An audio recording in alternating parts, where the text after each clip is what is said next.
আসলে আমরা যেই কাপে চা খাই, যে গ্লাসে আমরা পানি খাই, আমাদের হিন্দু ভাইরা একই গ্লাস এবং একই কাপে চা এবং পানি খান। অতএব আমাদের মধ্যে ভ্রাতৃত্ব বন্ধনের কোনো অংশে কম নেই। শুধুমাত্র রাজনৈতিক ফায়দা হাসিলের উদ্দেশ্যে এই দেশে ধর্মকে ব্যবহার করে জামাত ইসলাম নামক মুনাফিক চরমনাইদের যে ভণ্ড আবিষ্কার হয়েছে এখন বর্তমানে রাজনীতিতে, তারা আমাদের ভ্রাতৃত্ব বন্ধন ছিন্ন করে তারা এই রাজনৈতিক ফায়দা হাসিলের চেষ্টা করতেছে। অতএব হিন্দু ভাই সহ যারা বিধর্মী ভাইরা আছেন এখানে, তাদের প্রতি স্পষ্ট বার্তা, আপনারা কোন ধর্মীয় নেতা মুখে দিতে কারো ফাঁদে পা দিবেন না। এদেশে গণতন্ত্র আছে, আপনারা নির্ভয়ে বিএনপির সাথে থাকুন। বাংলাদেশের রাজনীতিতে আগামীতে বিএনপি আসবে এবং বিএনপির ক্ষমতা বসবে ইনশাআল্লাহ।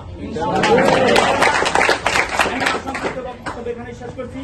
বাংলাদেশ জাতীয়তাবাদী দল বিএনপি জিন্দাবাদ, তারুণ্যের অহংকার তারেক রহমান জিন্দাবাদ, এর শরফুদ্দিন আহমেদ সানি সর্দার জিন্দাবাদ। সবাই ভালো থাকবেন। আসসালামু আলাইকুম ওয়া রাহমাতুল্লাহি ওয়া বারাকাতুহু।